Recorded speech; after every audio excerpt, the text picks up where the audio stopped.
Hoy vamos a explorar una idea realmente rompedora. Una que se atreve a cuestionar siglos y siglos de cómo se ha enseñado la lengua. La idea es del pedagogo Celestín Freinet y todo, absolutamente todo, arranca con una pregunta tan simple como provocadora. Ahí está. ¿Y si la gramática fuera inútil? Así, de sopetón.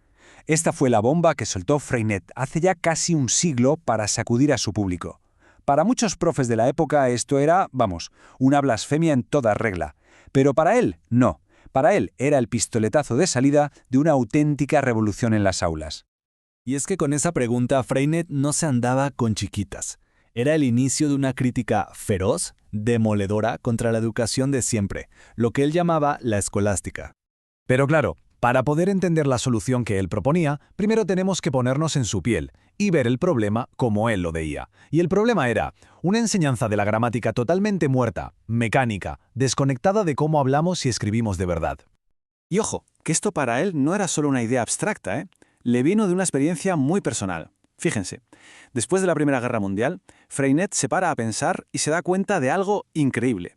Se le habían olvidado casi todas las reglas de gramática que le metieron en la cabeza en el colegio, y aún así, escribía perfectamente.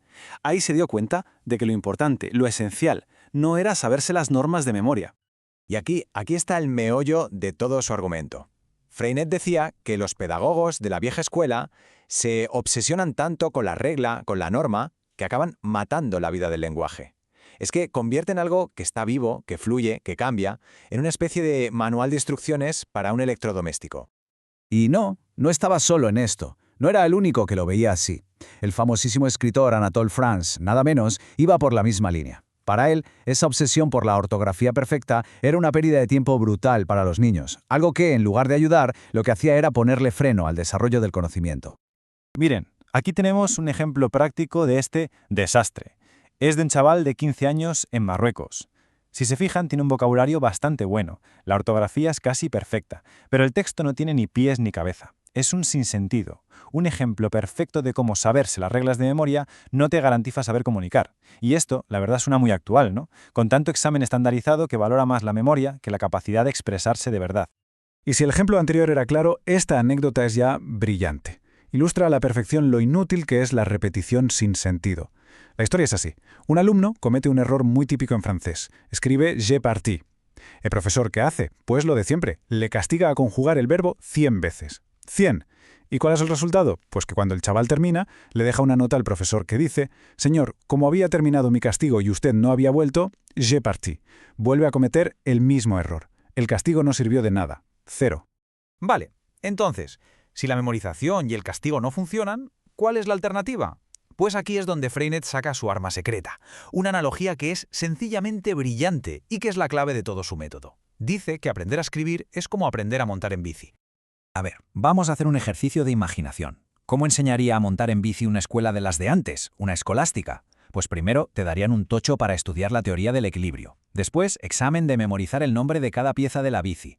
Luego, una clase magistral sobre la fisiología del pedaleo. Y para terminar, a practicar en una bici estática subida en unos ladrillos. Suena chiste, ¿verdad? Es completamente absurdo. Porque todos sabemos cómo se aprende de verdad a montar en bici, ¿no?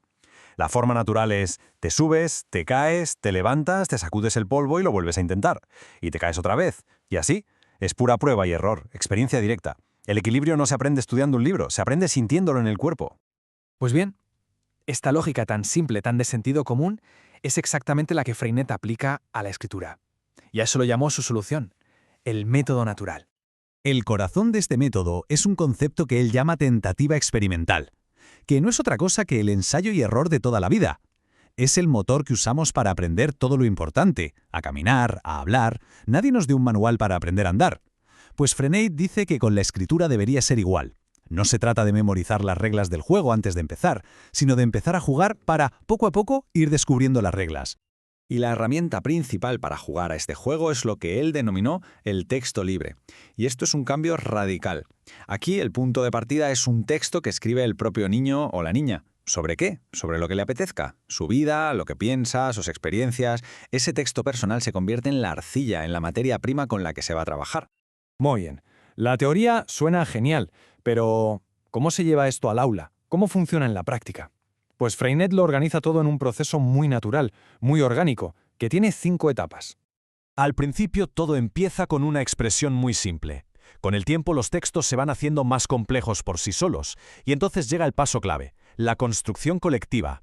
Toda la clase trabaja junta para pulir el texto de un compañero, para ayudarle a que su idea original brille más. Y es justo ahí, en ese momento, cuando el profesor aprovecha para meter pequeñas observaciones gramaticales, y así de repente la gramática deja de ser un muro y se convierte en lo que siempre tuvo que ser, una caja de herramientas para comunicarnos mejor.